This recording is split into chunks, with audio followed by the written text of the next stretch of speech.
হঠাৎ তোমাদের দাদা আমার পছন্দের জিনিস নিয়ে আসলো। সারাদিন কাজকর্ম করার পর প্রিয় মানুষটা যদি নিজের ফেভারিট জিনিসটা এনে দেয় তাহলে কিন্তু সেই কষ্ট সব আমরা ভুলে যাই। সেটা জিনিসটা ছোট হোক বা বড় হোক সেটা ম্যাটার করে না, প্রিয় মানুষটা এনে দিলে সেটাতেই কিন্তু আমরা অনেকটা খুশি হয়ে যাই। তো চলো ভিডিওটা শুরু করে দেই। আসসালামু আলাইকুম আমার প্রাণ প্রিয় আপুরা, তোমরা কেমন আছো? আশা করতেছি ভালো আছো। আলহামদুলিল্লাহ, তোমাদের দোয়ায় আমিও সুস্থ এবং ভালো আছি। নাজনীন ব্লগ চ্যানেলে আরো একটা নতুন ভিডিওর সাথে তোমাদের সবাইকে স্বাগত জানাইতেছি। আজকে হলো বুধবার আর এখন ঘড়িতে বাজে 6:30। তো সকাল সকাল তোমাদের সাথে নিয়ে ভিডিওটা শুরু করে দিলাম। আর সকালে ঘুম থেকে উঠে নিজে ফ্রেশ হয়ে সোজা কিচেনে চলে আসছি, কারণ আজকে আমার ছেলের স্কুল আছে। আর আমার ছেলের স্কুল থাকলে তো তোমরা জানোই আমি সকালে উঠে খুব তাড়াহুড়ো করে কাজগুলা করে নেই, কারণ তার স্কুল কারেক্ট 8টায় পৌঁছতে হয়। আর 8টার আগে আমি সংসারের যাবতীয় কাজ টুকটাক করে নেই, রান্না বান্না বলো, তারপরে ঘর পরিষ্কার সবকিছুই তো তাড়াতাড়ি করেই করি, তার জন্য সকালে উঠেই।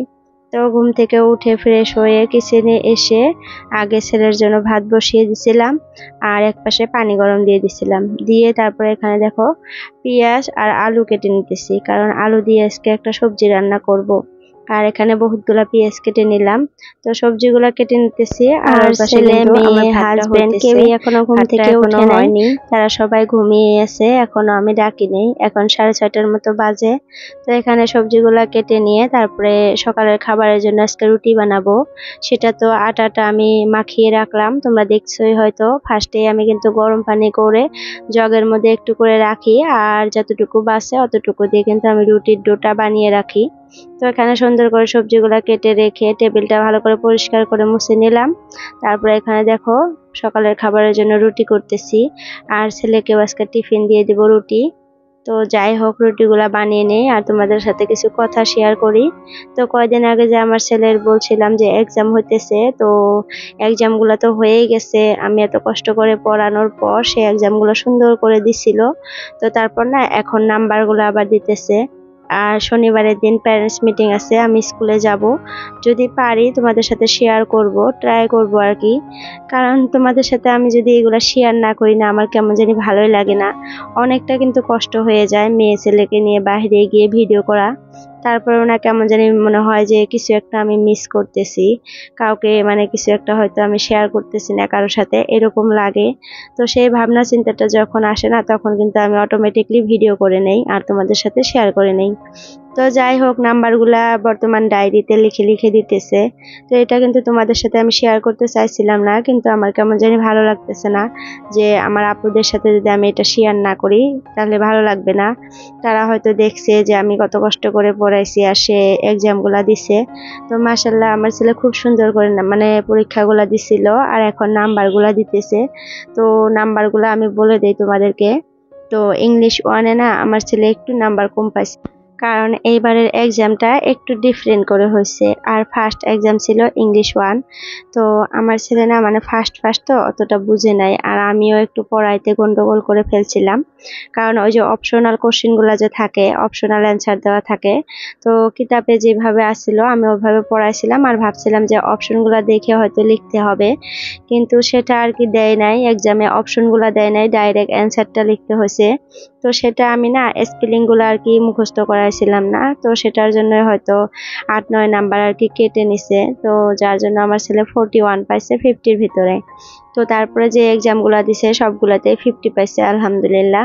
আমার খুবই ভালো লাগছে। আর আমি কিন্তু ভালো জিনিসটা তোমাদের সাথে সবসময় শেয়ার করি, আর খারাপ মুহূর্তটাও কিন্তু তোমাদের সাথে আমি শেয়ার করতে চাই। কত টাইমে পারি কত টাইমে পারি না, কারণ খারাপ মুহূর্তটা আর কি শেয়ার করতে কিন্তু সবসময় ভালো লাগে না। সবসময় সবাই কিন্তু ভালো মুহূর্তটাই সবার সাথে শেয়ার করতে চায়, তো আমিও সেটাই করি। তো যাই হোক, আমার ছেলের জন্য তোমরা সবাই দোয়া করবা সবসময়, এইভাবেই জানি আমি তাকে পড়াইতে পারি আর সেও জানি এইভাবেই বড় হয়ে যায়। তো আমি তো এটাই চাই যে আমার ছেলে মেয়ে দুইটা ভালো করে মানুষের মতো মানুষ হোক। আর সব বাবা মাই কিন্তু এটাই চায় বাচ্চা ভালো করে মানুষ হোক, তাদের নিয়ে সবকিছু, তাই না? এত কষ্ট সবকিছুই কিন্তু এখন বাচ্চাদেরকে ঘিরেই আর কি, তাছাড়া কিন্তু আর কিছুই না। তো তার জন্য কিন্তু আমি এত কষ্ট করে কিন্তু আমার মেয়েকে নিয়ে সংসারে সব কাজ করেও আমার ছেলেকে কিন্তু আমি নিজেই পড়াই, কোনো টিউশন দেই নাই, প্রাইভেট দেই নাই।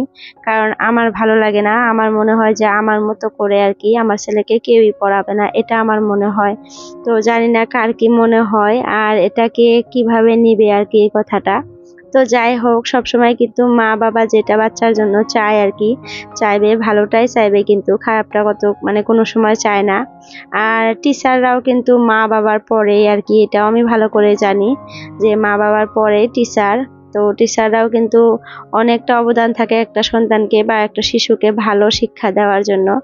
তো যাই হোক, আমি পড়াইতে পারতেছি বর্তমান, তো যার জন্যই পড়াইতেছি। যখন একটু বড় হয়ে যাবে, যখন আমি পারবো না, তখন ভাবছি যে টিউশন দেব।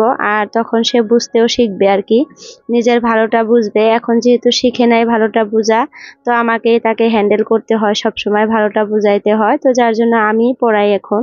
তো একটু যখন বড় হয়ে যাবে, নিজে বুঝবে, তখন টিউশন দিয়ে দেব ভাবছি। তো যাই হোক, দেখো তোমাদের সাথে গল্প করতে করতে কিন্তু আমার কিচেনের কাজকর্ম করা একদম কমপ্লিট। তারপরে বেডরুমে চলে আসছি দেখো। আর তোমাদের দাদা ভাই কিন্তু চাটা খেয়ে চলে গেছে শপে, হয়তো তোমরা লক্ষ্য করছো। আমি তো তোমাদের সাথে গল্পই করতেছি, কি হয়ে গেল আমি তো বললামই না, মিডিলে আর কি। তো যাই হোক, চাটা খেয়ে নিছি, ছেলেও স্কুলে চলে গেছে, হাজবেন্ডও শপে চলে গেছে। তারপরে এই যে আমি ঘর দুয়ার গুলো একটু ভালো করে পরিষ্কার করে নিতেছি। আর আমার মেয়ের শরীরটা অতটা আজকে ভালো না, কেমন জানি কান্নাকাটি করতেছে, খেলতে চাইতেছে না।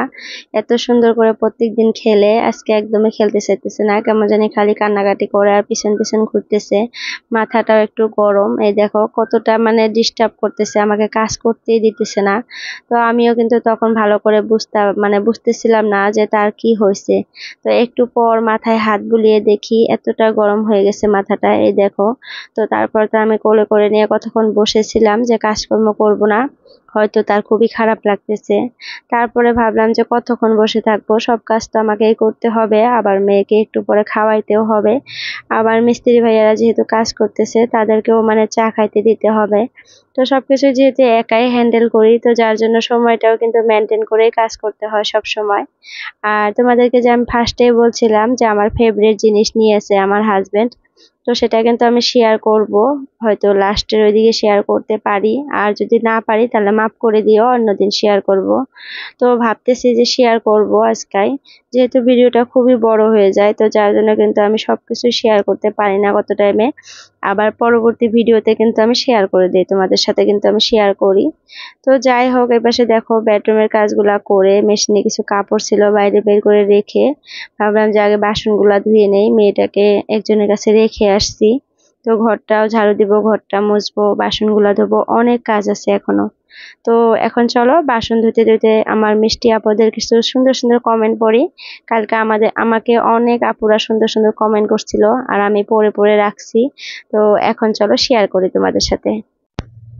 তো এই তো মাসাবিনা আপু আমাকে লাভ লাভ ইমোজি দিছে। তো অনেক ভালো লাগলো আপু, তুমি কমেন্ট করছো, আমার ভিডিও দেখছো, থ্যাংক ইউ সো মাচ আপু তোমাকে। তারপরে হেনা শর্ট ভিডিও আপু বলছে আপনার বাড়ি কই দিদি? তো বোন, আমার বাড়ি আসামে ধুবড়ী ডিস্ট্রিক্টে, আর আমি কিন্তু ইন্ডিয়াতে থাকি। জানি না তুমি কোথায় থেকে আমার কমেন্ট ভিডিওটা দেখছো আর কমেন্ট করছো। তো প্লিজ বলবা তুমি কোথায় থেকে ভিডিওটা দেখছো আমার। তো যাই হোক, তোমাকে অনেক ধন্যবাদ। আর তোমার কোশ্চেনের হয়তো অ্যান্সার পেয়ে গেছো। আমি ইন্ডিয়ায় ধুবড়ী ডিস্ট্রিক্টে থাকি আর কি, চাপড়ে আমার বাড়ি। তো তারপর মির্জুফা ইয়াসমিন বোন আমাকে বলছে আসসালামু আলাইকুম আপু, ভালো আছেন? হ্যাঁ আলহামদুলিল্লাহ, আমি ভালো আছি, তুমি কেমন আছো জানাবা। তারপরে নুসরাত জাহান আপু বলছে বাচ্চা নিয়ে কাজ করতে অনেক কষ্ট হয়, আমারও দুইটা বাচ্চা আছে, নিয়ে কাজ করতে অনেক কষ্ট হয়। পুরো ভিডিওটা দেখলাম, অনেক ভালো লাগলো। থ্যাংক ইউ সো মাচ আপু, তুমি আমাকে এত সুন্দর কমেন্ট করছো। আর হ্যাঁ বোন, বাচ্চা নিয়ে কাজ করতে যে কতটা কষ্ট হয় সেটা আমরা মায়েরাই জানি, আর কেউই জানবে না আর কি, বুঝবেও না। এটা যারা করে আর কি তারাই জানে। তো হয়তো তুমি বুঝতে পারছো কারণ তোমার দুইটা বাচ্চা আছে। তো যাই হোক, তোমাকে অসংখ্য ধন্যবাদ আপু আমাকে এত সুন্দর কমেন্ট করার জন্য। তো তারপর তানিয়া ব্লগ আপু আমাকে বলছে একটা কথা বলি আপু, তোমার বাড়ি কোথায় গো? সেটা একটু জানতে পারি? তো বোন, কেন জানতে পারবা না? আর আমি অনেক ভিডিওতেই বলছি আমার বাড়ি কোথায়, কিন্তু হয়তো তুমি সেই ভিডিওগুলো দেখো নাই। তো আমার বাড়ি ধুবড়ী ডিস্ট্রিক্টে, আর আসামে ধুবড়ী ডিস্ট্রিক্টে চাঁপুরে আমার বাড়ি। হয়তো তুমি চিনতে পারছো না নাই জানি না। তো যাই হোক, তোমার কোশ্চেনের হয়তো অ্যান্সার পেয়ে গেছো। তো ধন্যবাদ তোমাকে অনেকটা। তো নুরি আপু আমাকে বলছে, সত্যি আপু বাচ্চা নিয়ে কাজ করা খুবই কঠিন। তারপরে সুপ্রিয়া ব্লগ, বৃষ্টির দিনটা একটু কষ্ট হয়। হ্যাঁ আপু, অনেক কষ্ট হয়। তারপরে রূপা কিচেন উইথ লাইফস্টাইল, দারুণ ভিডিও, খুব ভালো লাগলো। থ্যাংক ইউ সো মাচ বোন, আমাকে এত সুন্দর কমেন্ট করার জন্য। আর এভাবেই তোমরা সব সময় আমার পাশে থেকো।